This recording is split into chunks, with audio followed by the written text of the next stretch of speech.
इमाम साहब तशरीफ ले आए हैं? बीमार हैं, नीचे बैठना शायद मुश्किल है।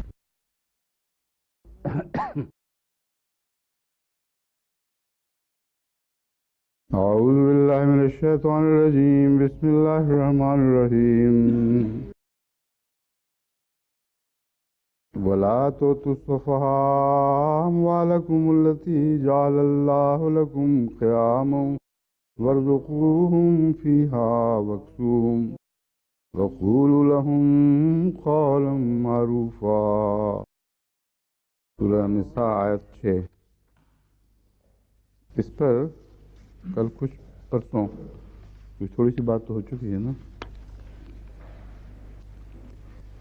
यहाँ लफ्ज़ सफ़ी की बहस है अब कि सफ़ी किसको कहते हैं। सफ़ी का एक لقد लफ्ज़ تكلمت قليلا أول من أمس حول شرح هذه الآية، وأذكر الآن معاني كلمة السفيه، وأخبركم من الذي يسمى سفيها. تستخدم كلمة السفيه في مناسبات متعددة وبمعان متعددة، ولقد ذكرت أحد معانيها من القرآن الكريم في الدرس الماضي، وهو الغافل عن مصالحه ومنافعه. ولمثل هذا الشخص استخدم القرآن الكريم كلمة السفهاء، أي من كان عقله صغيرا فيعتبر نفسه داهية ويحاول إبداء ذكائه، إلا أن كل قرار من قراراته ينقلب عليه ويتعارض مع منافعه. مثل هذا الإنسان سفيه عند الله. रोज़मर्रा की समझ से आ रही ये सब बातें उसमें लुगत में सफ़ी के लफ्ज़ के नीचे मिलती हैं। أما المعاني التي ذهب إليها أهل اللغة فمنها الأحمق والبليد والمعتوه والمسطول وما شابهها، ولكن هناك تعريفا للسفيه يتعلق بالمال خصوصا، وهو من لا يحسن التصرف في أمواله بل لا يكون أهلا للتصرف بها. इसको ख़ास तौर पर इस तर्जुमे को इस मौके पर बहुत पसंद फरमाया है। और لقد رجح المصلح الموعود رضي الله عنه هذا التعريف بوجه خاص في المناسبة المذكورة، ثم قدم دليلا على صحة هذا التعريف حيث قال: هناك كثير من الناس يبدو من ظاهرهم أنهم سفهاء في كل شيء إلا المال، إذ لا مثيل لحذاقتهم في مجال الأموال، فلا يمكن أن يحرموا من حقهم المالي لسبب سفاهتهم في أمور أخرى. وإلى جانب ذلك هناك بعض الناس الأذكياء في الأمور الأخرى، إلا أنهم ضعفاء جدا في الأمور المالية.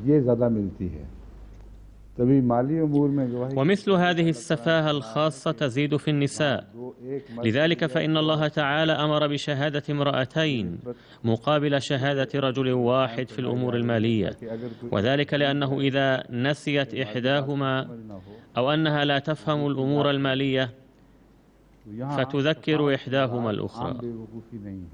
إذن ليس المراد هنا السفاهة العامة، بل هناك كثير من النساء اللواتي فكرهن نير عموما، إلا أنهن يواجهن صعوبة كبيرة في رعاية عقاراتهن وأموالهن، لأن طبعهن لا يميل إلى هذا الأمر.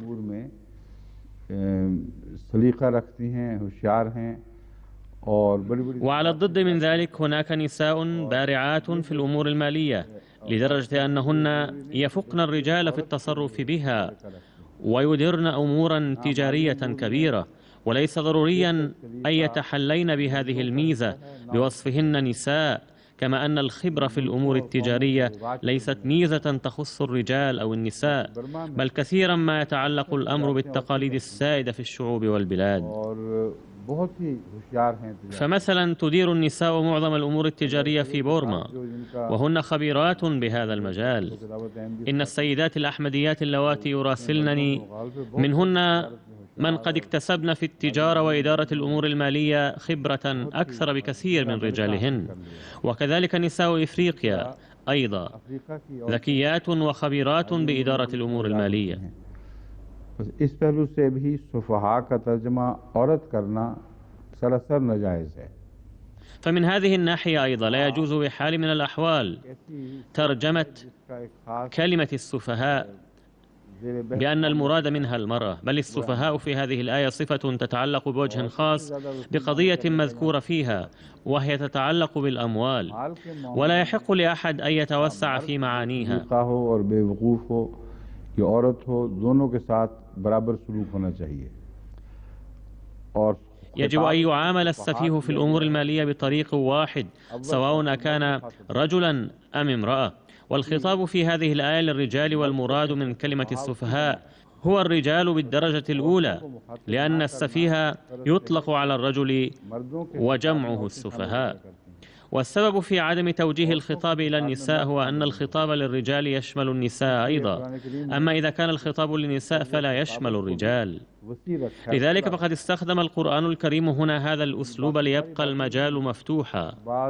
أما الأمور الأخرى فهي من حيل الناس الذين اخترعوها لكي يحرموا بها النساء من حقوقهن، ولكن الاستخدام القرآني لكلمة السفهاء لا يسمح بمثل تلك الحيل المذكورة، لأن الأمر الوارد في هذه الآية لم يذكر بخصوص الزوجات أو اليتامى من النساء. और ये मामला सिर्फ बीवियों के ताल्लुक में है ही नहीं, ना यतीम औरतों के मुतालिक है, जैसे कि बाद मुस्तशरिकीन ने भी इसे बेवजह यतीम औरतों तक महदूद कर दिया है. ولكن بعض المستشرقين قد قصروا هذه القضية على اليتامى من النساء دون ما سبب، بل الأسلوب القرآني واللغة العربية يوضحان أن الأمر أوسع من ذلك بكثير.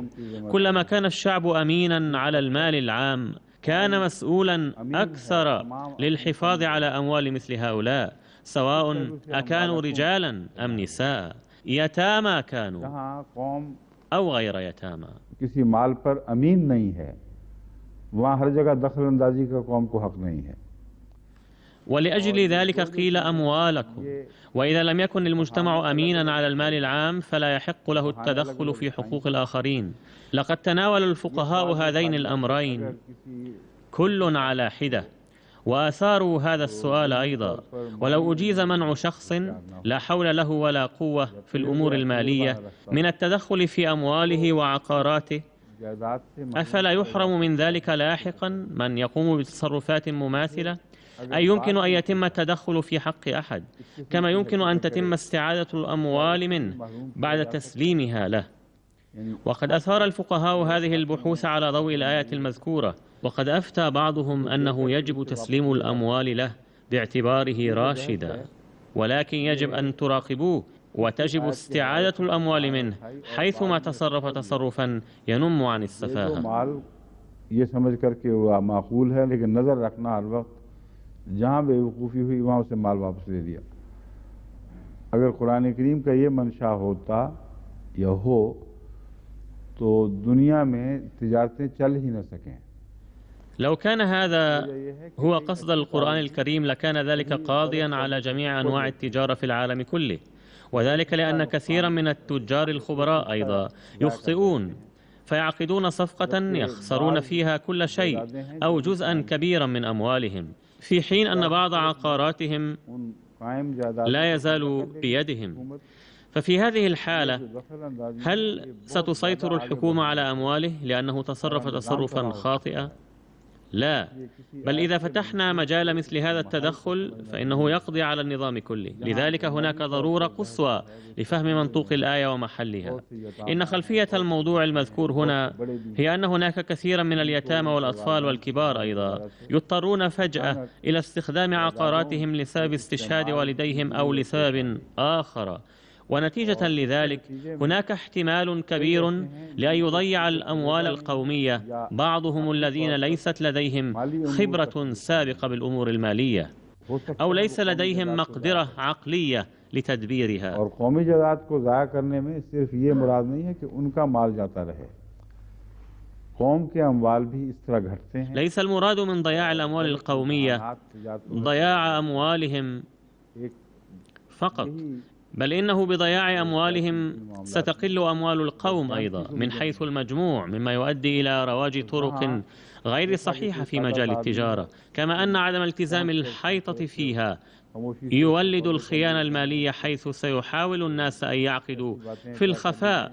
صفقات مع البسطاء من الناس ويضعون فيها شروطا تخولهم السيطرة على أموالهم، ولا يكتشف أمرهم إلا عند إتمامهم هذه الأمور حين يكون قد انتهى كل شيء. كما أن هناك أبوابا أخرى للخيانة ستفتح بهذا الطريق، وهناك خطر كبير أن يختل توازن الاقتصاد كله. ولقد أكد القرآن الكريم كما جاء في الأحاديث الشريفة أيضا تأكيد على أخذ الحيطة في المعاملات المالية حتى لا تؤدي إلى الخيانة.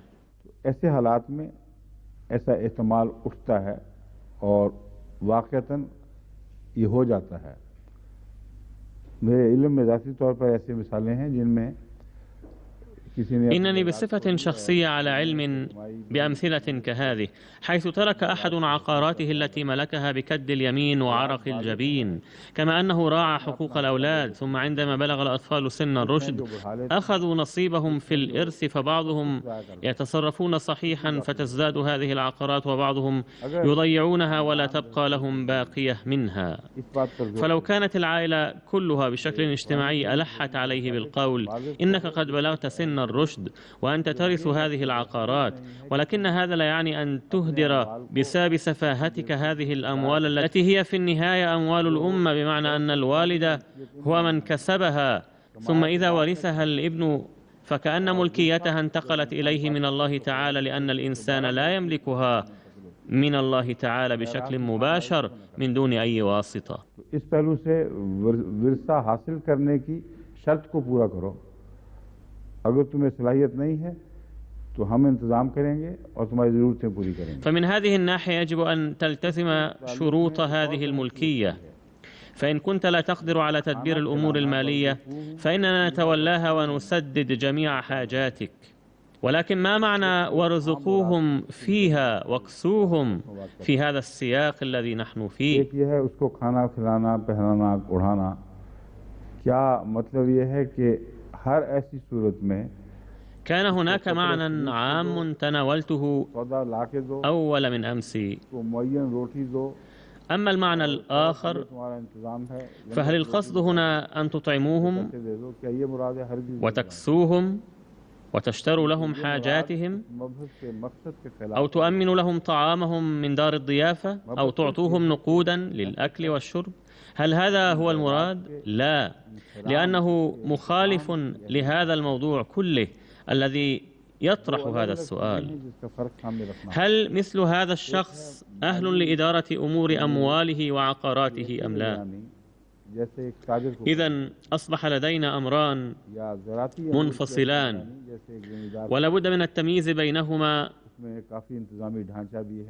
أحدهما قدرته على الإشراف على الأمور المالية كما يقوم به التاجر، أو كفاءته للإشراف على أمور أراضيه الزراعية كما يقوم به الفلاح، بما فيه إلقاء البذور في الأراضي في الوقت المناسب، ثم مراعاة برودة الطقس أو حرارته، واستعداده لمكافحة الآفات الزراعية وغيرها من الأمور الكثيرة التي يحتاجها الفلاح لأخذها بعين الاعتبار. فمن ليس له خبرة بهذه الأمور فلا بد من تعليمه شيئا منها قبل توليه مهمة الإشراف عليها، وهذا موضوع منفصل في حد ذاته. فمثل هذا الشخص الذي هو عديم الخبرة بهذه الأمور المذكورة قد يكون جيدا فيما يتعلق بالنفقات اليومية، حيث لا يسرف ولا يهدر أمواله، بل يقدر على إدارة أمور الحياة اليومية بكل إتقان. وإن كان لدى أحد ضعف في مجال فلا يمكن إطلاقه في مجال آخر أيضا، وذلك حتى لا تصبح حياته مصيبة له.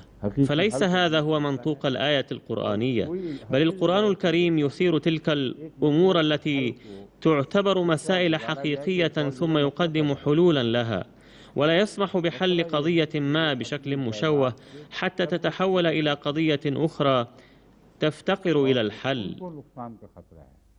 فالقضية هنا تتعلق برعاية مصالح أولئك الذين ليس لديهم أهلية للتصرف بعقاراتهم، مما يؤدي إلى تعرضهم للخسارة.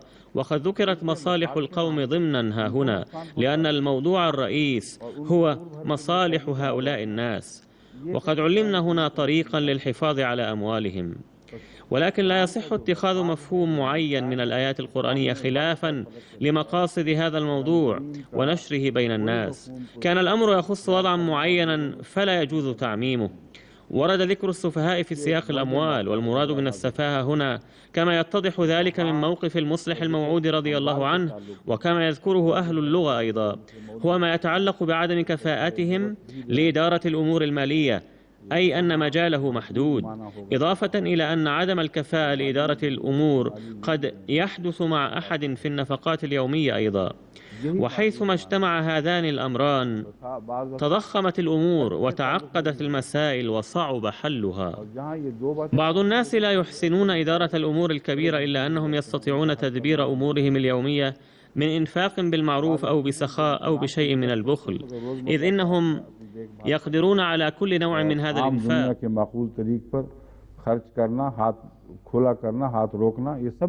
ولكن بعضهم لا يحسنون تدبير الأمور الكبيرة وليست لديهم كفاءة للإنفاق اليومي أيضا، وهم الذين لا يخفى وضعهم عن الناس، لأنهم قبل تملكهم شيئا من الإرث يستقرضون من فلان وفلان، ويضطر الوالدان إلى سداد ديونهم لأنهما سيتعرضان لمشاكل كثيرة إن لم يسددوها.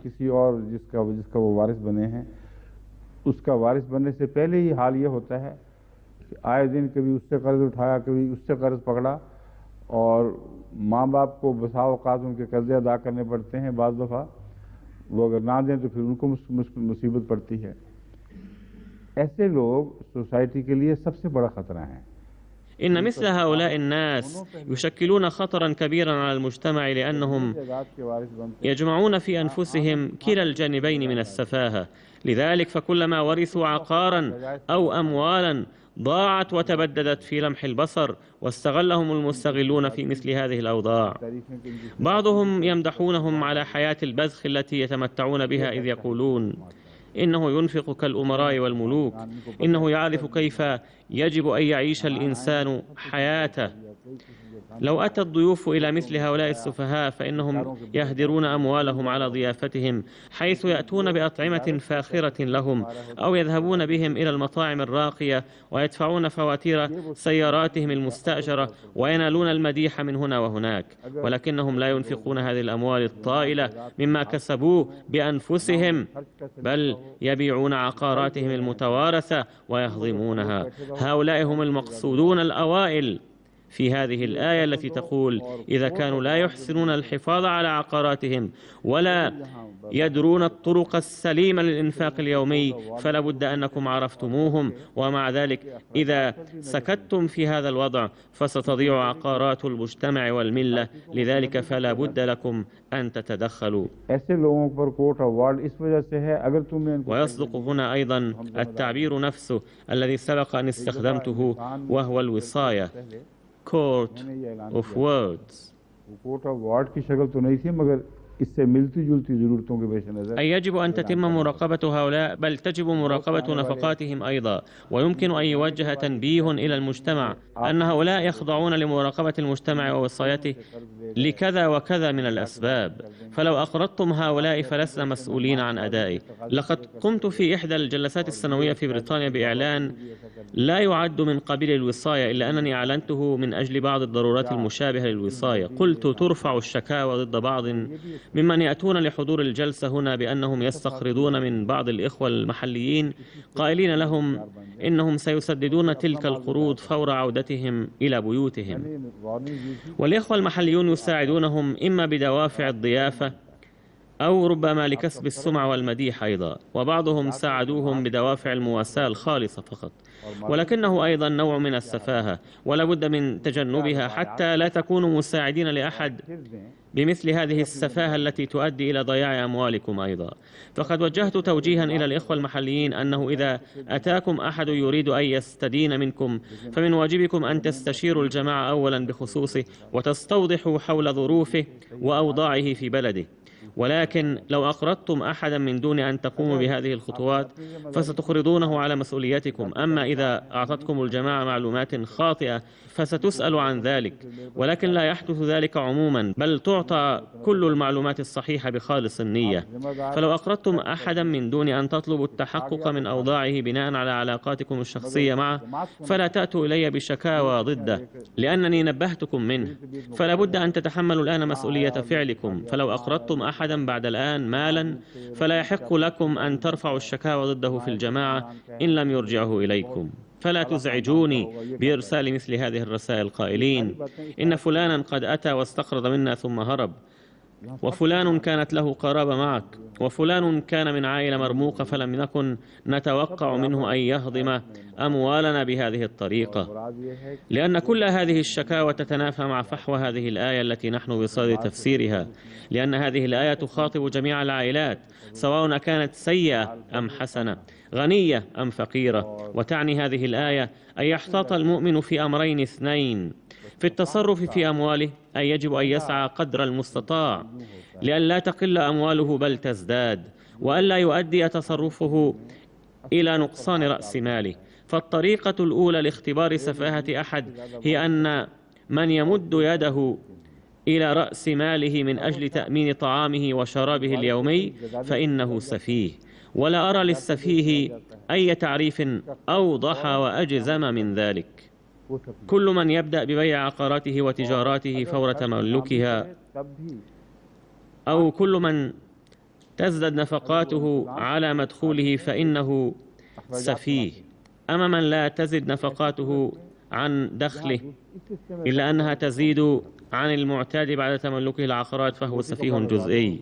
ولكنه إن لم يكن يحسن تدبير الأمور إلا أن نفقاته اليومية مناسبة لا غبار عليها، فلا يحق للمجتمع التدخل في أموره حيث يوقفه عن التصرف بأمواله. بل في مثل هذه الحالة يجب على المجتمع والقوم مساعدته واتخاذ خطوات للحفاظ على أمواله وعقاراته. أما تأمين كسوته وطعامه من الخضرة واللحم وغير ذلك فليس ذلك واجبا قوميا، بل هو ينافي كرامة ذلك الشخص وحقه في تلك الأموال والعقارات. ثم يقول الله تعالى: وقولوا لهم قولا معروفا، أي أنه في مثل هذه الأوضاع قد يقال لهؤلاء المساكين ما يدمي قلوبهم أو يطعن فيهم بكلام ينغص عليهم حياتهم، مثل: ما جئتم في هذه الدنيا إلا للأكل والشرب، أو لقد أفسدتم كل شيء صنعه آباؤكم بعد جهود مضنية. لا يفيد مثل هذه المطاعن أبدا، لأنني لم أرى إلى اليوم أحدا قد انصلح نتيجة هذه المطاعن، لأنها تؤدي إلى خلق مشاعر الانتقام في قلب مثل هذا الشخص فينفر، وبدلا من أن يكون وليا لمحسنيه يصبح عدوا لهم ويربي في قلبه دوافع الانتقام منهم ويقول: انظروا إلى هؤلاء إنهم أقارب الذين ينصبون أنفسهم أوصياء علي، إلا أنهم يطعنون في كل حين وآن. من أعطاهم شرعية التدخل في أموالي؟ ونتيجة لذلك يفسد أولاده أيضا، وهذا ما رأيته كثيرا. जहाँ माँ बाप से सोसाइटी तानामीजी का सलूक करे, वो अपने बच्चों को सोसाइटी के खिलाफ करते। إن موضوع هذه الآية واسع جدا، فإن مثل هذه العائلات التي يطعن فيها المجتمع تملأ أذهان أولادها وآذانهم ضد المجتمع، ونتيجة لذلك عندما يكبر هؤلاء الأولاد يتعرضون للشعور بالدونية أو يسلكون سيرة آبائهم ويكبرون حاملين دوافع الحقد والانتقام ضد المجتمع. فلا بد من الاحتراز من مثل هذه الجوانب. وهناك أهمية قصوى لهذا الجزء الأخير من الآية، وهو: وقولوا لهم قولا معروفا.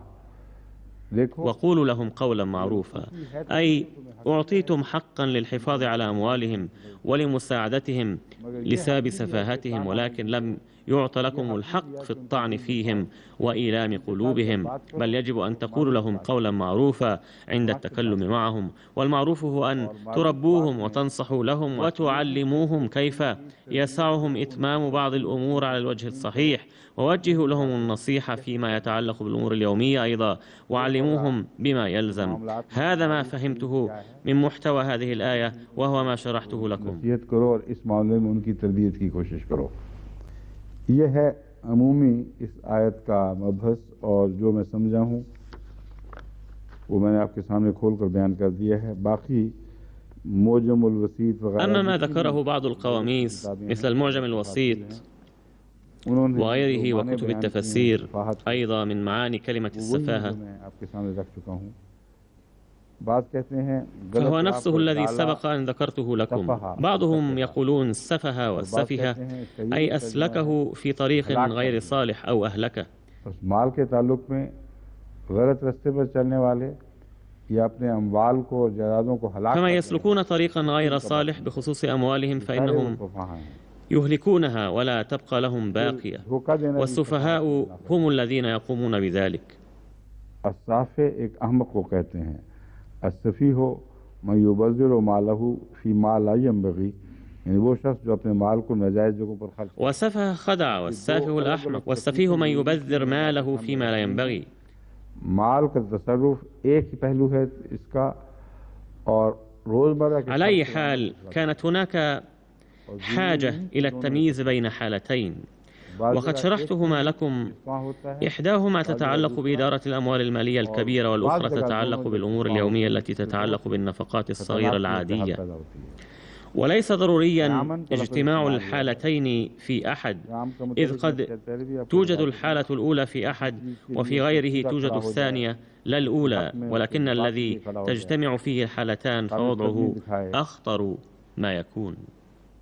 असल में तो अपने ज़ात में साबित करने के लिए इस्तिकामा का लफ्ज़ है, लेकिन दूसरों के लिए और अपनी ज़ात قياما. में अमूमन ولعلي أخبرتكم किसी عن रवैये هذه इख्तियार करने الكلمة वाले को, أن معناها هو जिस रवैये الوقوف इख्तियार करने वाले مستقيما को لدعم कायम أحد रहने أو للدفاع عنه، वो कायम, والقيام और هو दूसरों के हक़ الاستقامة में भी أيضا. जो मजबूत रवैया इख्तियार ولكن करता है, القائم दुरुस्त هو रवैया, الذي يسلك مسلكا दोनों शख्स مستقيما وقويا उसके लिए लफ्ज़ فيما इस्तिकामा का يتعلق इस्तेमाल بنفسه होता है। وغيره أيضا. और فالقائم هو क़वाम الذي का ليس एक مستقيما बुनियादी فيما يتعلق मतलब بنفسه अदल فقط، है, بل يتخذ موقفا صحيحا दुरुस्त وقويا सही تجاه रवैया غيره أيضا. अदल से पैदा होता है। बस कायम वो है जो अदल कर सकता है। إذا تحقق هذان الشرطان جاز क़याम استخدام बनाया है, كلمة قام له. मुराद ये है والقوام कि هو इसमें العدل، وإن अदल التصرف से काम الصحيح लेना है, ينبع इसलिए من इसका العدل. इस्तेमाल हो रहा है। القائم هو الذي يقوم किसी بالعدل. ऐसे शख्स جعلتم की कोई القوامين مما يعني أن या عليكم किसी ऐसी التمسك بالعدل، कमेटी के सपोर्ट ولذلك अमवाल नहीं تعهد किए जा إليكم सकते مهمة जो अदल से الحفاظ आदमी على हो, क्योंकि الأموال، वो إذ لا क़याम تسلم करने की الأموال तैयारी لشخص छोड़ देता है। أو لجنة لا تعرف जहाँ भी العدل، ऐसे कोर्ट لأنها अमवाल بذلك मुकर्रर हों, تفقد كفاءتها खानदानी لتصبح हों من या बैरूनी हों, القوامين. दोनों सूरतों में فحيثما عهدت अदल إلى की أحد तरफ مهمة तो الإشراف على أموال मजबूर غيره، लाजिम है। سواء أكان ذلك في العائلة أم خارجها، فلا بد من مراعاة العدل فيه. उक्सूहुम का जो मैंने पहले भी तर्जुमा कर اكسوهم दिया था, ليس المراد वहाँ से إلباس कपड़े أحد पहनाना मुराद ملابسه नहीं है। كما असल ترجمت سابقا، بل किस्वा कहते الكسوة हैं هي अच्छे लिबास اللباس को, الحسن खूबसूरत الجميل चीज को الذي يغطي जो الجسم तन को بطريق ढांपे محتشم अच्छी तरह से ويزيده रौनقا और उससे रौनक पैदा وجمالا. हो। فعندما ज़मीन تنبت भी الأرض أعشابها जब فإنها تقدم सरसब्जी منظر الربيع उगाती है الأخضر، और बाहर का मंजर पेश فيستخدم करती له है, التعبير نفسه उसके लिए كأن किस्सा का الخضرة लफ्ज़ इस्तेमाल كست होता है। الأرض. أما الأمور الأخرى فهي نفسها التي ذكرتها سابقا.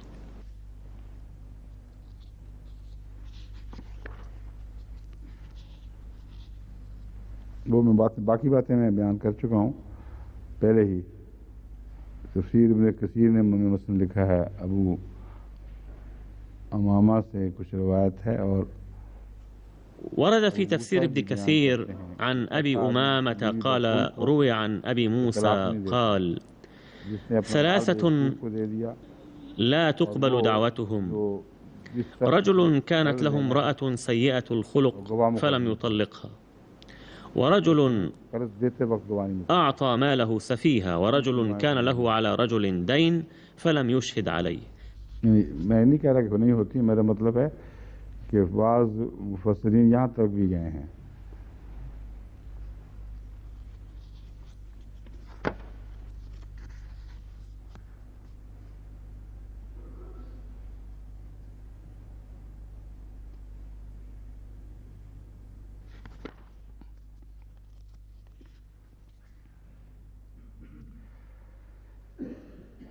मुखातब कौन है ये पहले भी बयान पेश कर चुका हूँ। बाज़ लोगों के नज़दीक जैसे हज़रत इमाम राज़ी के नज़दीक مهما كان سعي المفسرين لجر هذا الموضوع ومهما أطالوا فيه، كان السؤال الأهم هو من هو المخاطب في هذه الآية.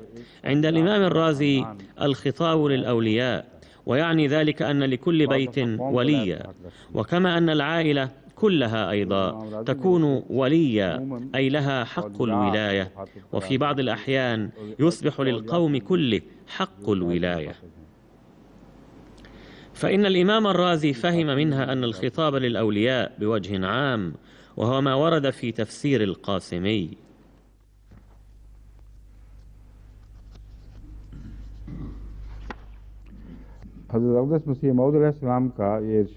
وهناك مقتبس من كلام المسيح الموعود عليه السلام يحيط بهذه القضايا كلها التي قدمتها أمامكم.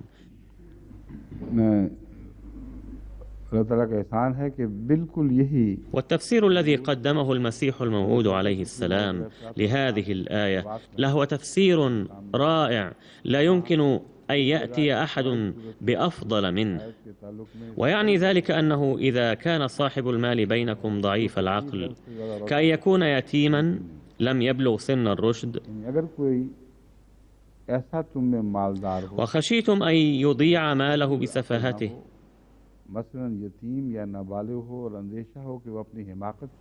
فعليكم كأمناء على أموالهم ألا تضعوا في أيدي مثل هؤلاء الحمقى كل رأس المال الذي هو قوام المعيشة ومدار التجارة، وأعطوهم منه بقدر ما يحتاجون إليه للطعام والكسوة. उन बेवकूफ़ों के हवाले मत करो और इस माल में से बक़दर ज़रूरत उनके खाने पीने। لاحظوا الآن لم يقل حضرته أن تطعموهم وتشتروا لهم الملابس، بل قال يجب أن تعطوهم من تلك الأموال بقدر ما يحتاجون إليه لطعامهم وشرابهم وكسوتهم وسكنهم، وقولوا لهم قولا معروفا مما ينمي عقولهم وشعورهم ويربيهم بما يلائم أحوالهم حتى لا يبقوا جاهلين عادمي الخبرة. فمن كان منهم ابن تاجر مثلا فعلموه طرق التجارة، ومن كان أهله أصحاب صناعة فدربوه على ما يناسب هذه الصنعة، ولا تدعوهم هكذا، بل قوموا باختبارهم وامتحانهم بما علمتموهم من حين إلى آخر. أي يجب أن يستمر تعليمهم أيضا إلى جانب الأمور الأخرى، كما يجب أن تختبروا درجة تثقفهم وتعلمهم مما تعلمونهم. इंसान स्कूल में बच्चे को डालता है तो साल ब साल भी इम्तिहान होते हैं, मॉक एग्जामिनेशंस भी होते हैं. عندما يسجل أحد ابنه في المدرسة فإنه يتقدم إلى الامتحان كل سنة، وإلى جانب ذلك هناك اختبارات شهرية أيضا، فالتعليم والتربية شيئان متلازمان. कि जो कुछ तुमने सिखलाया उन्होंने समझा भी है या नहीं। फिर जब निकाह के लायक हो जाएं, यानी उम्र करीबन 18 बरस तक पहुंच जाए। يقول حضرته عليه السلام قوموا باختبارهم وامتحانهم بما علمتموهم من حين إلى آخر، حتى إذا ما أدركوا سن البلوغ وهو العام 18 من عمرهم تقريبا، وشعرتم أنهم أصبحوا أهلا لتدبير أموالهم بالعقل والحزم، فادفعوا إليهم أموالهم. बलूगत की उम्र को पहुंच जाएं, उस वक्त इम्तिहान लो और उस वक्त फैसला करो कि माल तुम्हें नहीं देना. هذه اللطيفة لم تذكر في بياني السابق. لم يقل المسيح الموعود عليه السلام أنه عندما يبلغ هؤلاء سن الرشد فابتلوهم وقرروا هل يصلح الآن إعطاؤهم أموالهم أم لا. هذه اللطيفة تقع على جانب كبير من الأهمية، حيث قال المسيح الموعود عليه السلام أن الذين هم تحت تربيتكم منذ الصغر وكفلتموهم باختلاف أعمارهم فعليكم بتربيتهم من خلال توجيهكم إليهم القول المعروف قبل أن يبلغوا سن الرشد، فيجب أن تربوهم وتمتحنوهم أيضا إلى أن يبلغوا الحلم، فتكونون بذلك قد أعددتموهم من خلال تربيتكم لهم لمهمتهم التي ستوكل إليهم، وعند ذلك يمكن أن تسلموا لهم أموالهم. ولكن قبل الوصول إلى هذا الوضع فإنها أموالكم، بمعنى أنكم أمناء ومشرفون على أموالهم، ولكنهم عندما يصلون إلى هذه الحالة حيث يتأهلون لإدارة الأمور المالية التي ساعدتموهم عليها فسلموهم أموالهم. तो अपना माल ले लेंगे, उनके माल को नुकसान पहुंचाओ, उनके माल का नुकसान करो. ولا تنفقوا أموالهم بالإسراف ولا تضيعوها خوفا من أن يكبروا فيستردوها. ومن كان غنيا فلا ينبغي له أن يأخذ أجرا على كفالته، أما إذا كان الكفيل فقيرا فليأخذ من أموالهم حسب المعروف. كان من عادة العرب عندئذ أن الكفلاء إن ابتغوا شيئا من أموال الأيتام حاولوا قدر الإمكان أن يأخذوا لأنفسهم قسطا مما ربحته تجارة تلك الأموال وألا يستهلكوا رأس المال بتاتا. तो ये इसी आदत की तरफ इशारा है कि तुम भी ऐसा करो, और फिर फरमाया कि जब तक तुम यतीमों के माल को माल वापस. ويشير الله هنا إلى هذه العادة نفسها ويأمر باتباعها، ثم قال: فإذا دفعتم إليهم أموالهم فافعلوا ذلك بمحضر من الشهود. فهكذا لقد فصل هذا المقتبس من كلام المسيح الموعود عليه السلام في جميع الجوانب الواردة في هذه الآية: ولا تؤتوا السفهاء أموالكم التي جعل الله لكم قياما وارزقوهم فيها واكسوهم وقولوا لهم قولا معروفا. سورة النساء الآية 6. ولقد توضحت لنا بفضل الله تعالى من كلام حضرته عليه السلام جميع الأمور من تعريف السفيه وغيره، فقد تبنى عليه السلام معنى السفيه بأنه الذي لا يكون مؤهلا أو ليس لديه الكفاءة التامة لإدارة الأمور.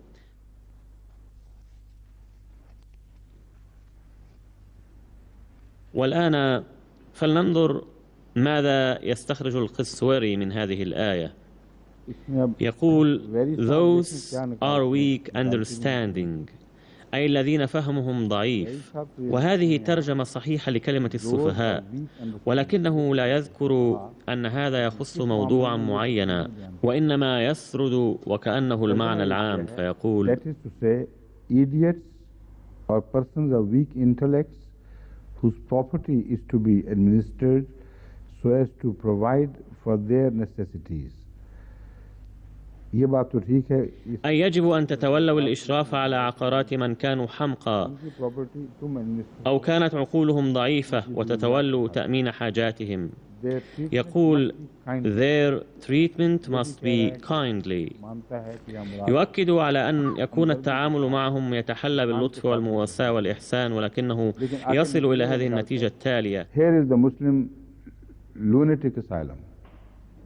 ये सारी तफसीर أي هذا هو الملجأ الإسلامي للمجانين. बस जिस कौम का lunatic asylum इतना माकूल हो, उससे महरूम रहना तो तुम्हारी बड़ी बदबख्ती है. هل هذا التعريف الذي قدمه ينطبق على مأوى المجانين؟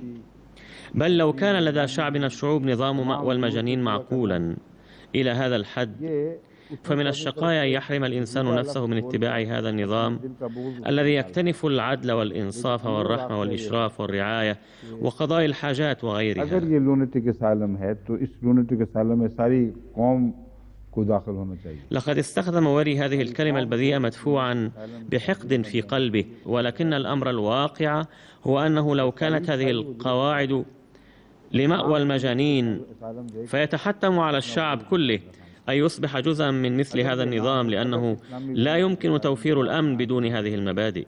فإن تعريفه صحيح، ولكن وصفه في النهاية أنه مأوى المجانين يوحي بأنه يحاول أن يستهزئ. فإن لم يقبلوا هذا النظام الذي سماه مأوى المجانين الإسلامي فسيتعرضون لما تتعرض له أمريكا حاليا. अमेरिका इस किनारे तक पहुंच चुका है कि गोया सारा अमेरिका ही lunatic asylum हो जाएगा. تصنف حاليا في أمريكا كتب هامة جدا مثل كتاب Mind Control وما شابهه حيث توضح أن أمريكا قد أوشكت على أن تتحول إلى مأوى المجانين. يقولون أن تعاطي المخدرات فيها قد تحول إلى آفة عظيمة تجعل الناس مختلين عقليا لدرجة لا يستطيعون قضاء حياتهم بكل حرية ولا يقدرون على التصرف بأموالهم. أخبركم بهذا الوضع لأنه ينطبق عليه المثال نفسه الذي ضربه ويري نفسه، حتى لا تلاحظوا أن الله تعالى لا يترك شيئا من دون إرادتهم رده عليه على الصعيد الواقع في هذه الدنيا. وهذه هي نتيجة الكلام السخيف والمنكر الذي قالوه. لقد ألقى أحد المؤلفين ضوءا شاملا على هذا النظام الأمريكي، كما أنه ألف حول هذا الموضوع كتب أخرى أيضا. أذكر ما كتبه أحد المؤلفين حيث يقول وهو يذكر أن صناعة الأدوية تحولت إلى المافيا في أمريكا، حيث تصنع شركات مختلفة لصناعة الأدوية أدوية تخدر الجسم وتسكن الإحساس بالآلام، وكأن هذه الشركات باختراعاتها المتجددة تسدي إحسانا إلى شعب بلدها، حيث تخترع أدوية تخدر أعصاب الإنسان وتنومه وتسكن آلامه، ولكن كل ذلك بأي ثمن؟ ثمنها أنها تؤدي إلى شل القوى الدماغية لمستخدميها يوما بعد يوم، وبالتالي يصبح مستخدمها أسيرا لها كما يصبح المدمن على المخدرات أسيرا لها، ولا يوجد فرق بينهما على صعيد الواقع إلا أن هذه الأدوية يجوز استخدامها، أما المخدرات فممنوعة. और बढ़ती हैं इसलिए कि ये ड्रग जो है कुछ अर्से के बाद अपना असर दिखाना छोड़ देती है, عادت हो जाती है. ثم إلى جانب ذلك عندما يعتاد أحد على تناول هذه الأدوية المسكنة فإنها بعد فترة لا تبدي مفعولها المعهود، ويحتاج المستخدم إلى تناول الكمية الزائدة منها، ثم بعد فترة يعتادها الجسم فيضطر إلى زيادة كمية الجرعة، ويصل الأمر في النهاية إلى أن تؤدي هذه الأدوية إلى شل القوى الدماغية لدى مستخدميها، ويبلغون حالة حيث تؤخذ منهم عقاراتهم وأموالهم في حياتهم. खौफनाक मुजरिमाना निज़ाम अमेरिका में जारी कर दिया है, और वो ये है कि ऐसे लोग अपने وقد أدى هذا الوضع إلى بعض الأفعال الإجرامية في أمريكا، حيث إن بعض الناس يحاولون أن يجعلوا بعض أقاربهم الأغنياء من مستخدمي مثل هذه الأدوية، سواء بتواطؤ مع الأطباء أم بطريق آخر. فعندما يتعود هؤلاء الأغنياء على الأدوية المخدرة ويصلون إلى الحالة المذكورة، يطلب أقرباؤهم من المحكمة تعيين شخص ليكون وصيا على أمواله وعقاراته، وفي معظم الأحيان يتم تعيين هؤلاء الأقارب الذين نسجوا هذه المكيدة. तमाम lunatic houses जो पागल खाने हैं वो lunatic asylums वो भी भर गए हैं. وقد كثرت هذه الظاهرة لدرجة أصبحت مآوي المجانين تعج بمثل هؤلاء المرضى، وإلى جانب ذلك فاضت مآوي العجزة بمثل هؤلاء الناس، ولم يبقى في بعض المآوي أي متسع. لقد أشار الكاتب إلى عدة قضايا رفعت في المحاكم لإثبات قوله، فلم يذكر أمورا افتراضية بل كتبها بعد تحقيق عميق، حيث يذكر القضية ثم يذكر تاريخ رفعها في المحكمة ثم يذكر تفصيلها، أن شخصا جعل مجنونا بمكيدة مدبرة ثم حرم من جميع عقاراته، والآن هو بين الموت والحياة لأنه ثري، إلا أن الآخرين يأكلون أمواله وليس في نصيبه إلا حياة المجانين. खुद वो ऐसे पागल खानों में जिंदगी बसर कर रहा है, इससे ज़्यादा उसकी कोई हैसियत नहीं. तो लूनेटिक असाइलम जो उसने कहा इस्लाम का,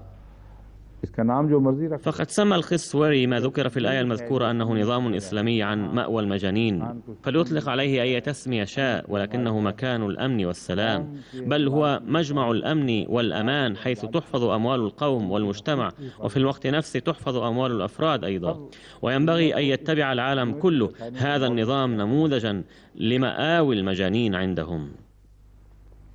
मॉन्टगोमरी वॉट साहब क्या कहते हैं, वो सिर्फ गर्ल ऑर्फन्स मुराद लेते हैं.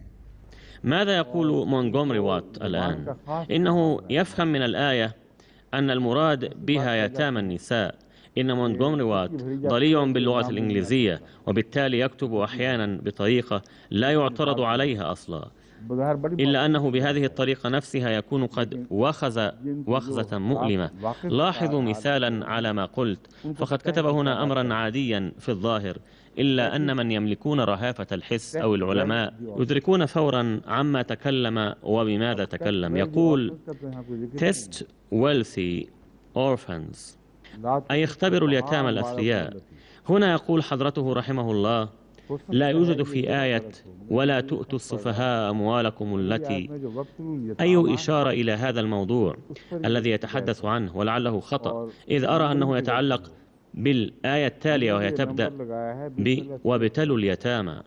ولسبب الخطأ في أرقام الآيات فقد رقم الآية بدون البسملة فكانت السادسة عنده، أما السادسة عندنا مع البسملة فهي الآية التي قبلها، لذلك فإن تعليقه يتعلق بالآية التالية. ولكن بما أنني تناولت هذا الموضوع الآن فسأكمله وأخبركم بما أبدأ به من شطارة. إن ترجمته للكلمات وابتلوا اليتامى صحيحة، إذ قال إن معناها test wealthy orphans، ولكنه بعد ذلك يقول this is girl orphans، أي أنها يتامى النساء، وهذا كذب محض، لأنه قيل هنا يجب أن تتفقدوا أحوال اليتامى وتختبروهم، ولكن لا يحق لأحد أن يترجم هذه الكلمات بأن المراد منها يتامى النساء، لأن كلمة يتامى عامة. ثم ذكر أمرا خطيرا بعد حيث قال that is girl orphans both as regards to acting responsibility and in respect of physical maturity. अब गर्ल ऑर्फन्स की बलूगत को इम्तिहान कैसे लेते रहोगे तुम? ये सवाल। والسؤال الآن كيف يمكن اختبار اليتيمات بأنهن بلغن الحلم والنضج الجسدي؟ هذا هو السؤال الذي أثاره هنا بطريق غير مباشر. وإن المجتمع الفاسد الذي لا يعرف الأخلاق الإسلامية عندما يطلع على هذه الترجمة فسيعتقد ويتساءل ماذا يقول الإسلام؟ وكيف يمكن اختبار الفتيات بأنهن قد بلغن الحلم؟ إذ لم يكن هناك نظام طب ولا طبيبات في المجتمع الإسلامي في السابق، فقد قام بترجمة خاطئة أولا، ثم حاول إثارة الإبهام في الأذهان، ثم أعطى للأذهان الفاسدة حجة لتنتقل إلى مفاهيم قذرة، ولم يكن يتحقق ذلك إن لم يضع الترجمة الخاطئة أولا. इसलिए मैं कह रहा हूं कि ये कोई जबरदस्ती इसकी तरफ मैं कोई अंगेज मंसूब नहीं कर रहा। فلو لم يترجم بذكر معنى اليتامى girl orphans لكان الاختبار عاما ولم يكن ليصرف الذهن إلى أفكار فاسدة، ولكنه ترجم أن المراد من اليتامى هو يتامى النساء، فكانت الجملة التالية بمنزلة وخزة مقصودة. والآن أتناول الآية التالية. أعوذ بالله من الشيطان الرجيم بسم الله الرحمن الرحيم وابتلوا اليتامى حتى إذا بلغوا النكاح فإن آنستم منهم رشدا فادفعوا إليهم أموالهم ولا تأكلوها إسرافا وبدارا أن يكبروا ومن كان غنيا فليستعفف ومن كان فقيرا فليأكل بالمعروف فإذا دفعتم إليهم أموالهم فأشهدوا عليهم وكفى بالله حسيبا। सूरह निसा आयत 7। और यतीमों को आजमाते रहो। सूरह النساء الآية 7। जब वो وابتلوا اليتامى أي عليكم باختبار اليتامى مرة بعد أخرى إذا بلغوا النكاح، عندما يبلغون سنا يمكن تزويجهم فيها، فإن آنستم منهم رشدا أي إذا رأيتم فيهم آثار العقل والرشد فادفعوا إليهم أموالهم فردوا إليهم أموالهم. لقد ورد في الآية السابقة ولا تؤتوا السفهاء أموالكم التي جعل الله لكم قياما ولا تؤتوا السفهاء أموالكم التي جعل الله لكم قياما، سورة النساء الآية 6. لقد ذكر هنا هذا الموضوع بشكل موسع كثيرا، لذلك ذكر السفهاء هنا عموما من دون ربط ذلك باليتامى. عام سوسايٹی کا ایک مضمون ہے اور اس کا بیان ہے کہ قوم ذمہ دار، بل هو موضوع عام للمجتمع كله الذي جعل مسؤولا لمراقبة التصرفات المالية لمثل هؤلاء المذكورين. وكما ذكرت سابقا أيضا فإن الآية تحتوي على هذا المعنى أيضا، أن للفقراء حقا في أموال القوم. لذلك فإن الفقراء الذين لم يستطيعوا كسب شيء لكونهم سفهاء أو لا يستطيعون فعل شيء، فعلى المجتمع تقع مسؤولية الاعتناء بهم، وهو مأمور بالإنفاق عليهم من الأموال الاجتماعية حتى يعيشوا بكرامة. هذا هو الموضوع العام لهذه الآية، ولم يربط باليتامى أو بأوضاع معينة. खास सूरत हाल से मुअय्यन तौर पर इसको नहीं बांधा गया। अब वापस आता है कुरान करीम उस मुअय्यन बहस। ثم يتناول القرآن الكريم في الآية التالية موضوع اليتامى الذين كانوا يكثرون في تلك الفترة. ينطبق عليهم مفهوم الآية السابقة من جانب واحد، ولكن الآية التالية تفصل في هذا الموضوع. वब्तुल यतामा हत्ता इज़ा बलुगुन निकाह, इससे एक बात तो खुलकर सामने आ गई وابتلوا اليتامى حتى إذا بلغوا النكاح، कि बलूगत के बाद के इम्तिहान का दौर नहीं है। ولقد توضح من خلال كلام المسيح الموعود عليه السلام أن الاختبار المذكور في هذه الآية لا يتعلق بفترة تكون بعد البلوغ، بل هو ما قبل البلوغ. فعليكم أن تنصحوهم وتربوهم حتى تكونوا قد بذلتم سعيكم الكامل قبل بلوغهم سن الرشد، ونتيجة لذلك يكونون قد كسبوا كفاءة التصرف بأموالهم. وفي هذه الحالة يجب أن تسلموهم أموالهم. आनस्तुम रिश्तन का मतलब ये है कि आसार देखो अक्ल और फहम के। إن آنستم منهم، أي إذا رأيتم فيهم آثار التعقل والتفهم، ولا يعني ذلك إخضاعهم لاختبار في الأمور الاقتصادية، حيث إذا نجحوا فيه فستعطى لهم أموالهم وإلا فلا. يختبر ذكاء الطفل من خلال التعامل اليومي معه، إن تصرفاته اليومية واستخداماته للأشياء وإنفاقه الأموال القليلة التي تعطى له، كل هذه أمور ظاهرة واضحة ولا تحتاج إلى البحث والتحري لمعرفة مقدرته. أما الأمور التقنية سواء كانت تتعلق بالمهن والفنون أم بالتجارة، فقد ذكر سابقا أن تعلموهم إياها قبل البلوغ واختبروا مقدرتهم فيها. أما فيما يتعلق بالرشد فهو العقل الذي في النهاية يقرر ما يجب علي فعله وماذا يجب أن أمتنع عنه، وهو ما يميز بين الحق والباطل. فإن لاحظتم مقدرتهم على التمييز بين الجيد والرديء فلا داعي للدخول في التفاصيل الكثيرة، بل سلموهم أموالهم.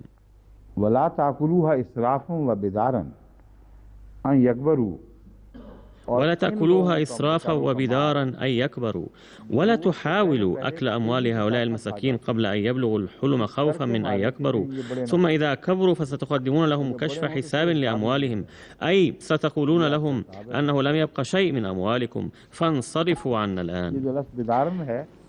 لقد صور أحد الشعراء العرب معنى كلمة بدارة بصورة رائعة، حيث قال: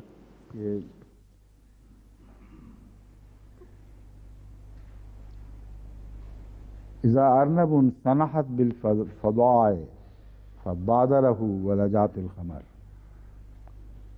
कि ऐसा औकाब, इससे पहले शेर में औकाब का जिक्र है, कमासूद नीकुन अला मरबैन खफीफुल फवाद दकीकुन नज़र। एक बाज बैठा हो एक पहाड़ी की चोटी पर और मैदान में जहाँ झाड़ी, أي كان الشاهين جالسا على رأس الجبل ينظر إلى السهل الذي فيه بعض الشجيرات وساحة واسعة أيضا كما يوجد في الغابات أيضا، إذ نجد بين الأشجار ساحة فارغة. يقول الشاعر أن الشاهين الجالس على رأس الجبل يرى فجأة ظهور أرنب أنثى في هذه الساحة، فبادرها أي انقض عليها الباز قبل أن تصل إلى الشجيرات وتغيب. وهذا هو المعنى الذي استخدمه القرآن الكريم بألا تستعجلوا أكل أموالهم حتى لا يبلغ هؤلاء الأطفال شجيرات الحلم فتخرج أموالهم من متناول أيديكم، لذلك تريدون أكلها قبل ذلك. لا تسلم لكم هذه الأموال لتأكلوها، بل لتحافظوا عليها ولكي تقوموا بالإحسان إلى هؤلاء الأطفال. इस गरज से तुम्हारे सुपुर्द माल नहीं किया जा रहा, मन का बल्कि एक और गरज है, उनकी हिफाजत और उन पर एहसान करना मुराद है।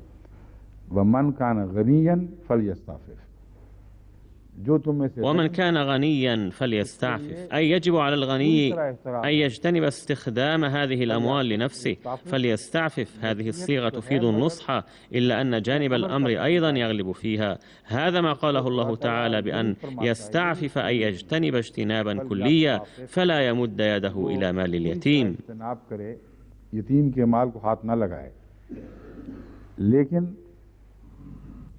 फैज़ा दफ़ातुम वमन काना फ़कीरन फलयाकुल बिलमारूफ, जो फ़कीर हो। ولكن ومن كان فقيرا فليأكل بالمعروف، أي أن من لا يملك شيئا يسمح له بأن يأكل منه بالمعروف. ولقد راعى المسيح الموعود عليه السلام في المقتبس الذي قرأته على مسامعكم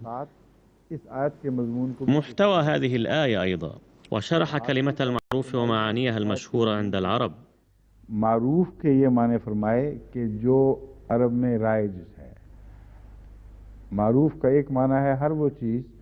أحد معاني المعروف هو كل شيء يبدو جيدا مستحسنا بشكل عام، وأحد معاني المعروف هو التقاليد الجميلة. आपने फरमाया कि बिल मारूफ से मुराद ये है कि जिस तरह अरबों में। فلقد قال عليه السلام إن المراد من المعروف كما كان شائعا لدى العرب أنهم لم يكونوا يمدون أيديهم إلى رأس المال، فهكذا على المشرفين والأمناء أن ينموا أموال اليتامى وينفقوا على أنفسهم من المردود الحاصل منه من دون أن يمدوا أيديهم إلى رأس المال.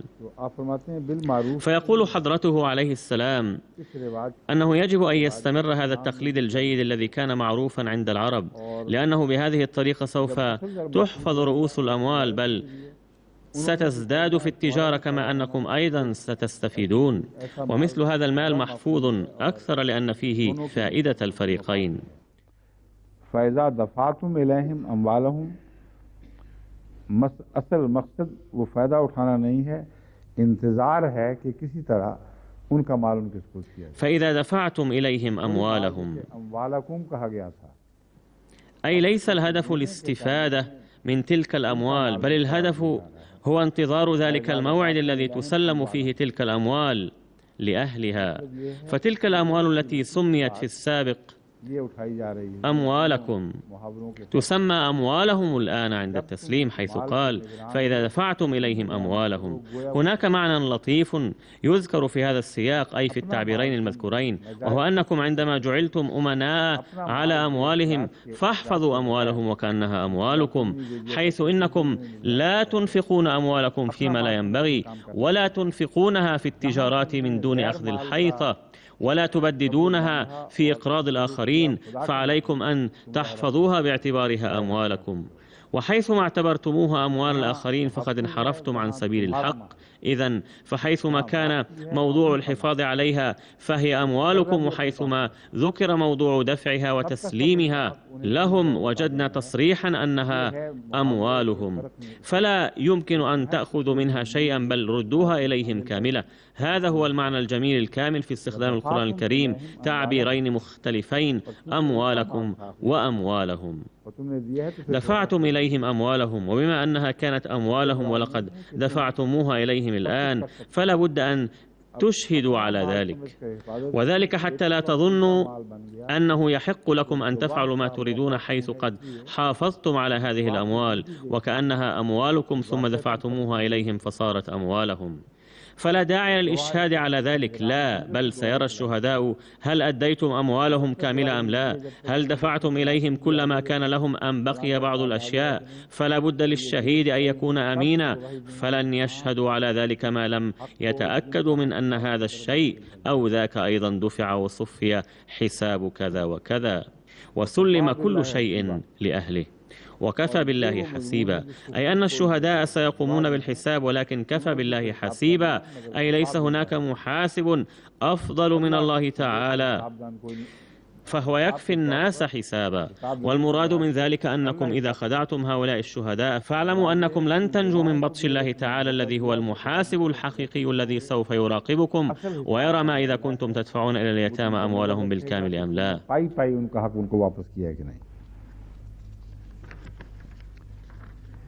यहाँ जो लुग़वी बहसें उठाई गई हैं उनमें एक लफ्ज़ निकाह है। नकाह المرأة. وهناك بحوث لغوية لبعض الكلمات أثارها بعض المفسرين، منها لفظ النكاح. نكح المرأة نكاح تزوجها، أي معناه المعروف هو النكاح. أما عندنا فإن النكاح يطلق على العقد الشرعي، حيث يقوم الإمام ويعلن هذا العقد وهو ما يسمى بالنكاح. أما الزواج الحقيقي عندنا فيتم عند تسليم العروس إلى العريس. वो ऐलान कर दे, इसको निकाह समझा जाता है।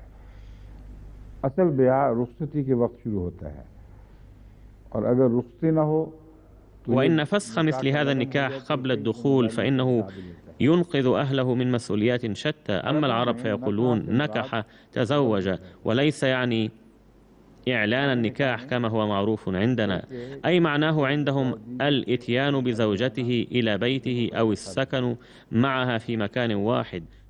नकाह का एक और तर्जुमा है, उसने औरत से खलवत की, और यहाँ शादी मुराद जरूरी नहीं। وأحد معاني نكح أنه خلى بالمرأة، ولا يعني بالضرورة أن يكون قد تزوجها، بل نكح المرأة أي خلى بها، وهذا هو المعنى الرئيس الذي أشير إليه. أي المعنى الرئيس لكلمة نكح هو الاختلاط بشكل يتلاشى الفرق بينهما ويصبحا كيانا واحدا يصعب التمييز بينهما. اختلاط है, ऐसा इख्तिलात कि एक चीज दूसरे में इस तरह घुल मिल जाए कि फिर एक वजूद बन जाए, और उनके अंदर फिर तफरीक मुश्किल हो जाए। ये है निकाह का मरकजी माना, जैसा कि अरब कहते हैं। هذا هو المعنى الرئيس للنكاح. يقول العرب نكح المطر الأرض، أي أن المطر اختلط بالأرض، وهنا الكلام عن ماء المطر وليس عن المياه العادية. बारिश का पानी अलग पानी जो है वो अलग बात है। यहाँ जो وهنا لا تعني نكح اجتماع مياه المطر، بل يطلق على الأرض التي تتشرب ماء المطر، أي هو تسرب الماء في الأرض حتى يصبحا كيانا واحدا. कि पानी मिट्टी में जज्ब हो गया और पानी और मिट्टी एक जान हो गए।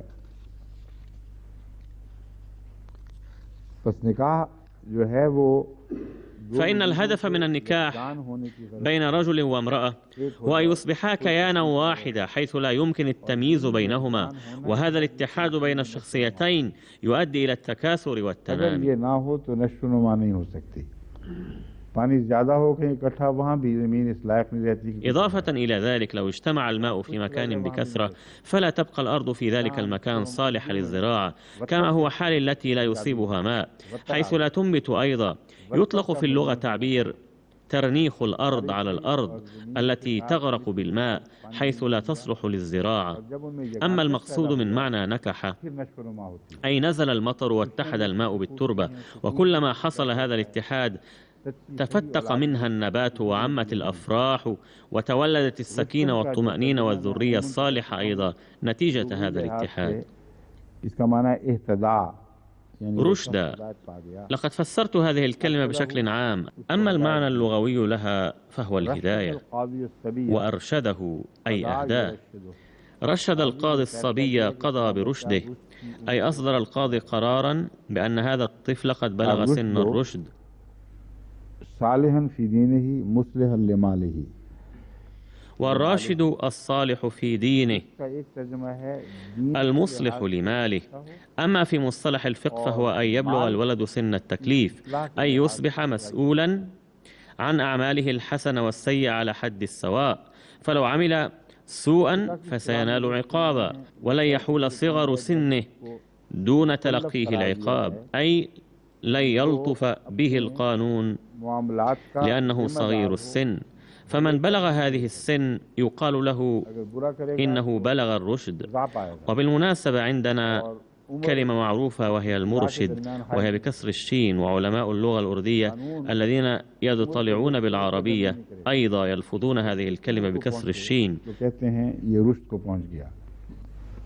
इस ज़िमन में हमारे यहाँ जो लफ्ज़ राइज है मुर्शद, ये दरअसल अरबी लफ्ज़। ولكن قاموس جامع اللغات يسلط الضوء على ذلك ويقول إن الكلمة الصحيحة هي بكسر الشين، إلا أنها استخدمت بفتحها في اللغة الأردية ومعناها المتبوع الذي يتبعه الناس.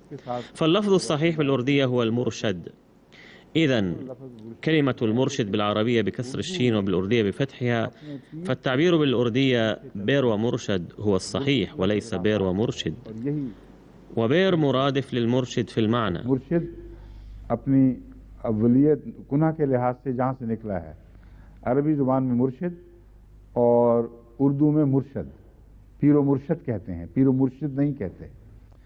كذلك نجد في شعر الصوفي ميان محمد وفي شعر الصوفية الآخرين باللغة البنجابية مرشد بفتح الشين، فلو قرأ أحد المرشد مرشدا فعلى علماء اللغة العربية التحلي بشيء من رحابة الصدر للتغاضي عن ذلك. وبالمناسبة من يعترض على كل صغيرة وكبيرة لسبب علمه باللغة فهو يسمى بالإنجليزية pedantic، أي المتحذلق الذي لا يترك للآخرين حرية التكلم ويعترض من الناحية اللغوية على كل خطأ مهما كان صغيرا، في حين أن مثل التلفظ بالكلمات كمثل نهر جار يحمل تراب المكان الذي يمر منه. हालांकि तलफ़ुज़ात जो हैं ये एक जारी सिलसिला है, बहते हुए दरिया की तरह जिस माहौल से गुजरता है वहाँ की मिट्टी उठाता है। فليست هناك لغة تظل ألفاظها ثابتة، هناك بعض الكلمات ترسخت حيث يصعب لفظها بطريقة أخرى، فهذه تشكل جزءا من اللغة أو من ذلك النهر الذي ذكرناه، ولكن هناك عددا كبيرا من الكلمات التي يتغير لفظها ومعظمها تلك التي يقل استخدامها أو تستخدم عند المناسبات العلمية فقط. निस्बतन कम इस्तेमाल वाले या इल्मी मौके पर इस्तेमाल होने वाले लफ्ज़ तब्दील होते रहते हैं। ये ज़िम्नन मैंने कहा है कि मुर्शद के हवाले से आपको कुछ थोड़ा सा रुश्त भी बताना है ना,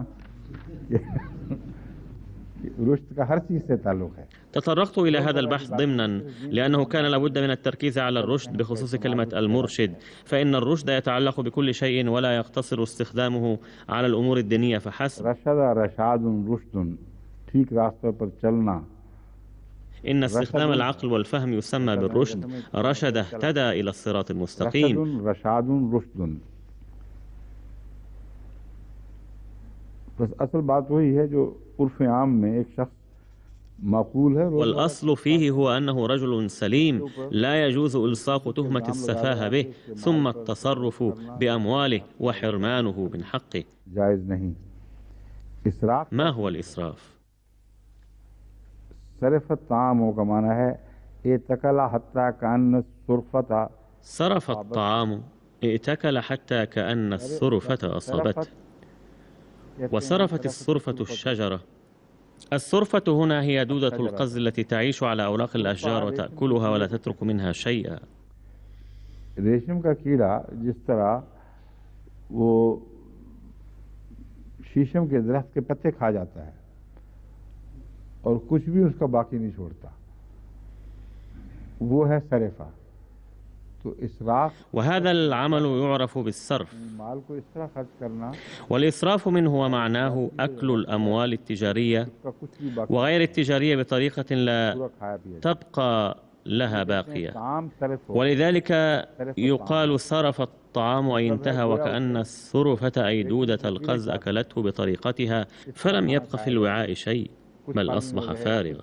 खाली बर्तन पड़े रह जाएं, उसके लिए लफ्ज़ सरफ इस्तेमाल होता है। गफलत बरतने के लिए भी सरफा का लफ्ज़ इस्तेमाल होता है।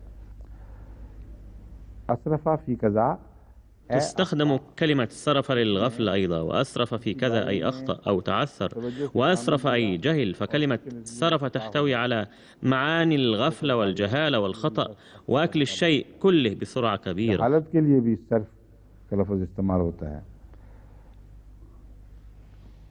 बस जहालत, गफलत, खता और तेजी से किसी चीज़ को चाट खाना, ये सारे माने लफ्ज़ इसराफ में मिलते हैं और अमूमी तौर पर अहले लोग कहते हैं अब इसका माना ये लिए। ويقول اللغويون إن المعنى العام لكلمة أسرف الآن هو تجاوز الحد. बिदारन की बात मैं कर चुका हूँ।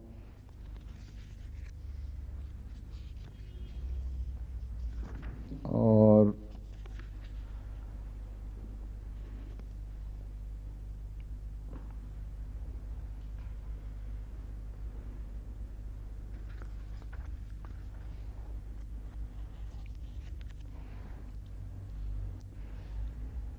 आजमाइश करने का जहाँ तक ताल्लुक़ है, वब्तुल यतामा, इसमें कहते हैं इख्तिलाफ है फ़ुक़हा में तफसीर फ़तुल बयान क़दीर। أما بدار فقد تكلمت عنه. أما ما يتعلق بي وابتلوا اليتامى فهناك خلاف بين الفقهاء في خصوص معناه.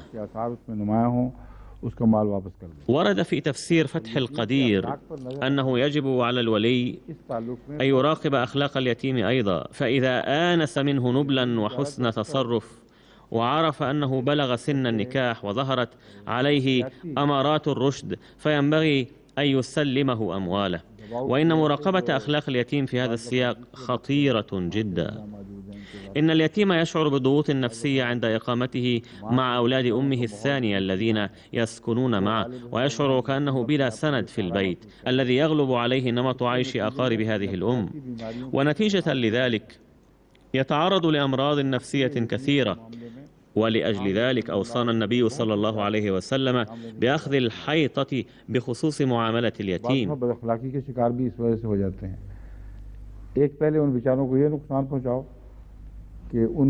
وقد يتعرض اليتيم نتيجة لهذه الأمراض النفسية إلى الانحراف الخلقي أيضا، فلا يجوز مطلقا الإضرار بهؤلاء المساكين وعدم المبالاة بعزة النفس لديهم وتركهم حتى تفسد أخلاقهم، ثم التشبث بهذه الأعذار الواهية بأن أخلاقهم ليست جيدة، لأجل ذلك لن نسلمهم أموالهم.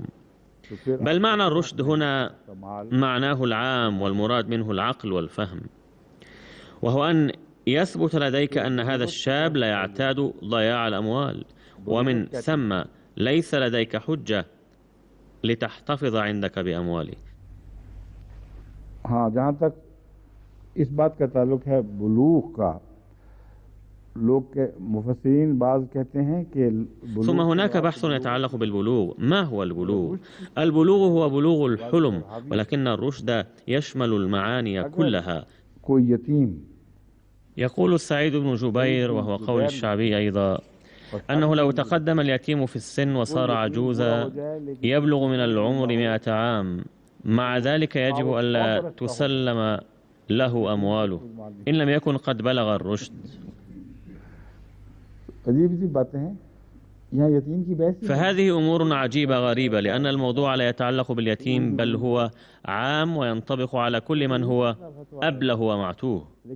ولكنهم من خلال اليتيم أثاروا بحوثا أخرى، حيث أوصلوه أولا إلى 100 سنة من عمره، إذ صار هؤلاء المفتون كلهم يتامى بلا أولاد، بعضهم أيضا صاروا يتامى، ومع ذلك يثيرون أمورا تتعلق بأولئك اليتامى. إنه لأمر عجيب.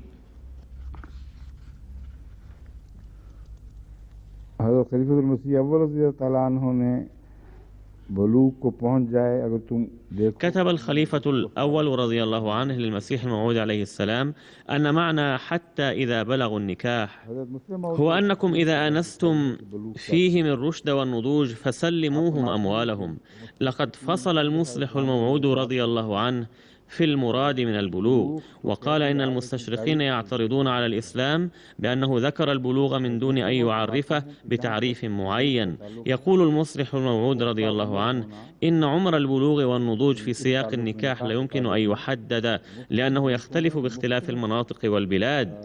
لذلك فإن اعتراض المستشرقين ينم عن جهلهم، حيث يطلبون من القرآن الذي يعلن أنه كتاب عالمي أن يقدم تعريفا للبلوغ ينطبق على منطقة دون أخرى. दावेदार किताब है वो एक ऐसी तारीफ कर दे जो किसी एक मुल्क से वाबस्ता हो, दूसरे मुल्क पर इतलाफ न पाए। فقد تبلغ الفتيات الحلم في بعض البلاد وهن في سن العاشرة فيصلحن للنكاح ويمكن أن يحملن أيضا. शर्त यह है कि खुदा ताला ने जो जिस्मानी निज़ाम किसी को अता किया है वो अपनी पुख्तगी को पहुंच जाए। والشرط المذكور هنا هو أن يبلغ نضوجه هذا النظام الجسماني الذي وهبه الله تعالى، ولا يرتبط بالساعة أو بعمر محدد، بل له عوامل ومؤثرات كثيرة. ففي بعض الأماكن يؤثر الطقس في هذا العمر، وفي أخرى تؤثر الأمراض. تبدو في بعض الأحيان على الفتيات الصغار آثار البلوغ، حيث يحضن في سن مبكرة وتظهر عليهن العلامات الأخرى له، فيعطيهن الأطباء الأدوية لمنع ذلك حتى يتأخر ذلك إلى سن معروفة للبلوغ عندهم. कि आम उम्र को पहुँचे तो फिर ये जवान हों। तो बुलूगत तो बहुत से मुहर्रिकात, बहुत से मूजिबात, बहुत से माहौली असरात से ताल्लुक़ रखने वाली है। فهناك عوامل ومؤثرات كثيرة في بلوغ الأولاد الحلم، لذلك فقد استخدم القرآن كلمة البلوغ ولم يحدد له أي عمر، لأن أعمار البلوغ تتغير بتغير المناطق. तर्जुमे हो रहे हैं उम्र के, वो कभी कुछ कभी कुछ।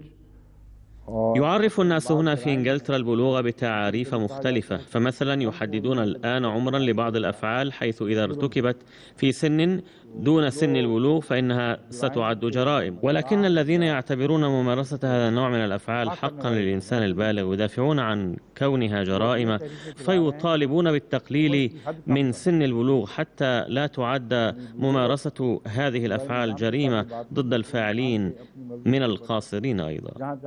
أي ليس البلوغ مرتبطا بالنظام الإلهي، بل أصبح عندهم الآن يتوقف على ما يريدونه لكي يعتبروا أحدا بالغا متى ما شاءوا وينفوا بلوغه سن الرشد متى ما شاءوا. هذا أمر عجيب وهو خطير جدا، لأنه لسبب مثل هذه التصرفات أصبحت المثلية الجنسية تزداد في المجتمع الأمريكي والكندي يوما بعد يوم، ويكسب مثليو الجنس دعما كبيرا، كما أنهم يلقون مساعدة قانونية أيضا وتأييدا من الناحية العلمية أيضا، إذ يقال أنه لا ذنب لهم فيما يفعلونه، لأن الأمر يعود إلى الجينات. حتى ارتفعت الأصوات الآن لإجراء التغيير في قوانين الجيش في بعض الحالات، وذلك لأن هذا المرض قد تفشى في الجيش الأمريكي، ولقد تحول عدد كبير منه إلى مثلي الجنس، مما يشكل خطرا كبيرا، لأنه قد يؤدي إلى إلحاق الأضرار بعاطفة الوفاء للبلد أيضا. ولقد تم استغلال نقطة الضعف هذه أيضا في كثير من قضايا التجسس الكبيرة المعروفة على الساحة العالمية. और बहुत से ऐसे जो जासूसी के बड़े बड़े दुनिया में केसेस हैं जो मारूफ हैं, उनमें इस कमजोरी से भी इस्तेफादा किया गया है। रशियन जासूसी का निज़ाम KGB، فلما كانت المخابرات الروسية الKGB فعالة وقوية وكانت لها فروع في كل مكان، استغلت وقتها هذا الجانب أيضا، حيث أجبرت بعض الرجالات الكبار الذين كانت لديهم أسرار عظيمة، إذ قال لهم رجال المخابرات بأننا سنشوه سمعتكم ونكشف أمركم أمام العالم إن لم تحققوا مطلبنا. और बाज़ ऐसे वाक़यात हुए हैं कि ऐसे बाज़ जनरलों ने या एम्बेसडर्स ने जैसे وحدث خلال تلك الفترة أن بعض الجنرالات أو السفراء فضلوا الانتحار، ولكنهم لم يبيعوا أسرار بلادهم كأحد سفراء فرنسا. ये वो कमज़ोरियां हैं जिनकी हमायत में हर किस्म की कोशिशें हो रही हैं. فهذه هي نقاط ضعف تحظى اليوم بدعم ومحاولات كبيرة لتكون لها شرعية، وتشن اليوم هجمات على سن البلوغ، وبما أن الإنسان قد ظن أنه حر في تحديد هذه السن ولا دخل للطب فيه، في حين كان الأجدر بهم أن يراجعوا الأطباء ليس لتحديد هذه السن على العموم، بل كان يجب أن تتم مراجعة الأطباء لتحديد ما إذا كان الشخص الذي تتم المناقشة حوله قد بلغ الحلم أم لا.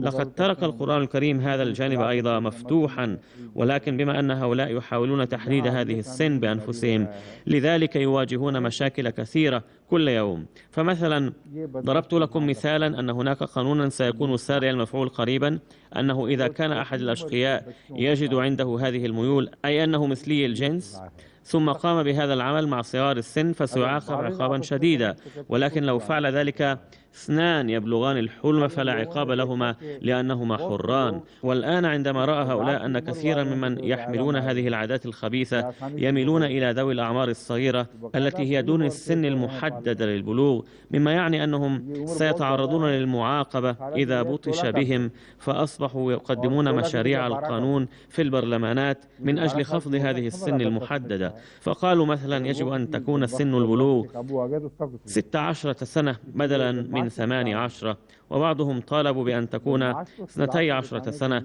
لأن الإنسان يكون فاهما في هذه السن، وسيكون هو المسؤول عن نفسه إذا تعرض للتحرش الجنسي من أحد الأشقياء، وكل ذلك حتى لا يتعرض هذا الشقي الخبيث للعقاب. أي أنهم يطالبون بخفض السن المحدد للبلوغ لكي ينقذوا الفاحشين من العقاب. فليس ما ذكره القرآن الكريم غير معقول، بل ما تتبعونه أنتم هو البعيد عن العقل والمعقول.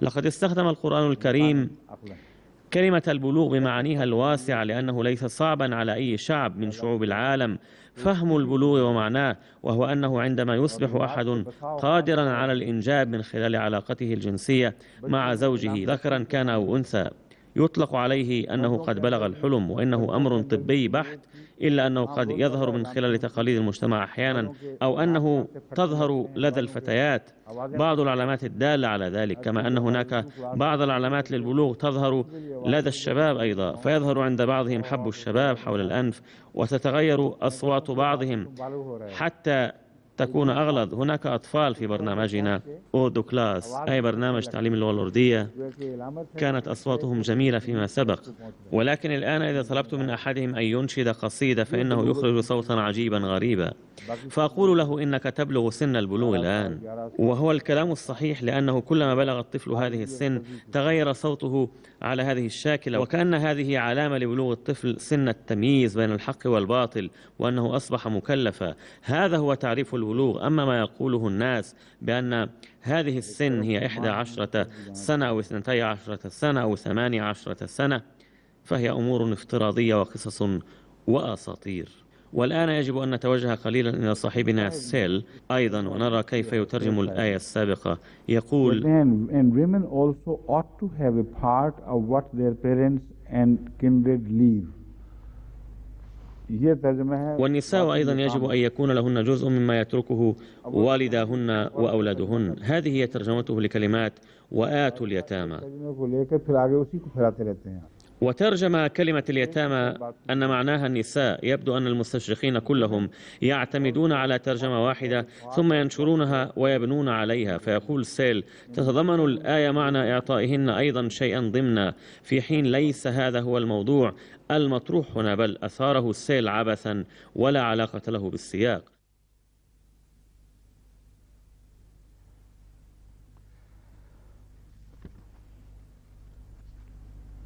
और मॉन्टगोमरी वॉट सब कहते हैं أما ما قاله مونتغومري وات فقد ذكرته لكم قبل هذا.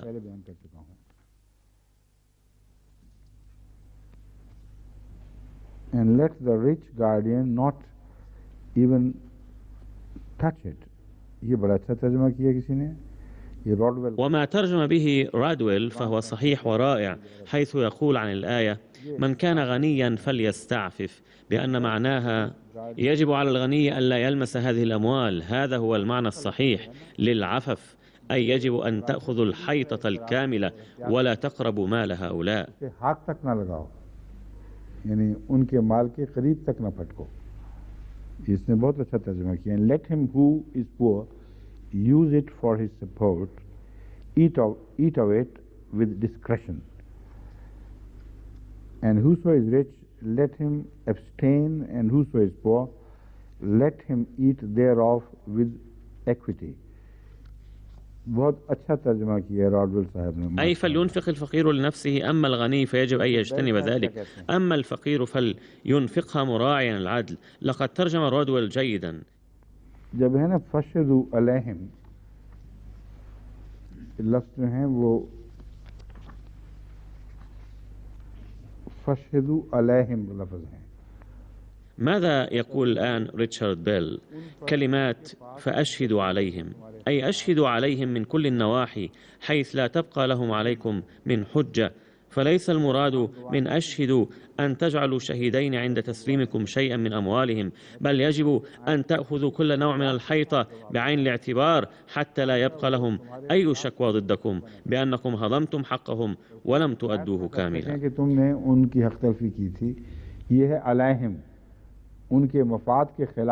فلفظ عليهم لم يستخدم هنا ضدهم بل لصون حقهم.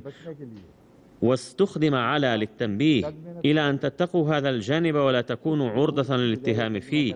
هذا هو الموضوع المذكور في هذه الكلمات، ولكن المستشرق رودويل يترجمها بدلا من ذلك بقوله call witness against them، أي أشهدوا ضدهم. ما مناسبة ذلك؟ أشهدوا ضدهم يعني وكأنكم تجرمونهم وتثبتون جرائمهم، بل المراد هو أنه يجب أن تتخذوا الإجراءات اللازمة كلها لأخذ الحيطة في هذا المجال حتى لا تكونوا عرضة لأي من اعتراضاتهم المحتملة. ولكن بيل وفق عادته القديمة يوزع هذه الآية إلى عدة أجزاء، ثم يقول هذا الجزء كان ينبغي أن يكون في الآية 7 وهذا الجزء في آية أخرى. वक्त है ना? नहीं, एक मिनट है।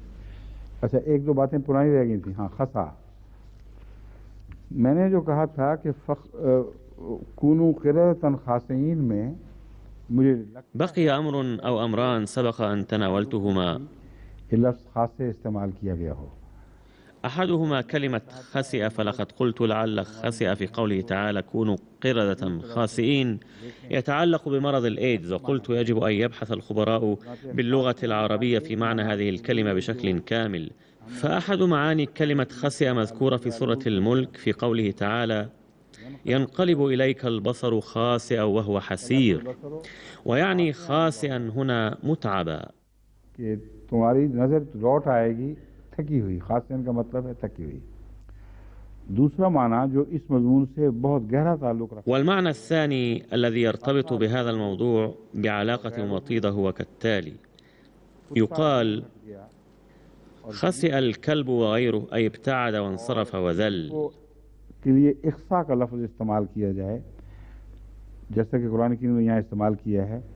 وإذا استخدمت كلمة اخسأ فمعناها ابتعد عني ولا تقربني ولا تنشئ معي أي نوع من العلاقة، وهذا هو التعامل الذي يواجهه مرضى الإيدز. فقوله تعالى كونوا قردة خاسئين يحتوي على نبوءة، إذ إن مرض الإيدز قد جاء من القرود، وليس من جميع القرود، بل هناك بعض القرود التي يلصقها الإنسان إلى صدره ولا يزجرها ولا يبعدها، بل يربيها الناس، لأن القرد يتعلم أمورا كثيرة. فعندما قيل كونوا تلك القردة التي يبعدها الناس قهرا قائلين لا تقتربوا منا، بل لقد أفردنا لكم الأواني للأكل والشرب، وقررنا أن تكون إقامتكم وسكنكم في مكان منفصل بعيدا عنا، وألا تختلط أنفاسكم بأنفاسنا. وهذا هو المعنى لكلمة خسئ عند أهل اللغة. فلقد تحقق كما توقعت أن المراد من قوله تعالى كونوا قردة خاسئين ليس كل قرد، بل قيل هنا يجب أن تتحولوا إلى تلك القرود التي تحمل بعض الأمراض الخبيثة التي بموجبها تفصلون عن أقاربكم في الأكل والشرب واللقاء والمجالسة، ويقال لكم ابتعدوا عنا ولا تقتربوا. وسيقول المصاب بهذا المرض قولا مشابها لما قاله السامري لا مساس أو لا تقربوني. أما الأمر الثاني فقد تناولته قبل هذا، وهو أن أحد الإخوة قال لي أن الخطاب في قوله تعالى ولا تؤتوا السفهاء موجه إلى الرجال، لذلك فلا يجوز الاقتصار على المرأة، ولقد شرحت ذلك. يسأل حضرته رحمه الله هنا هل بقي شيء آخر؟ والآن قد انتهى الوقت أيضا. السلام عليكم.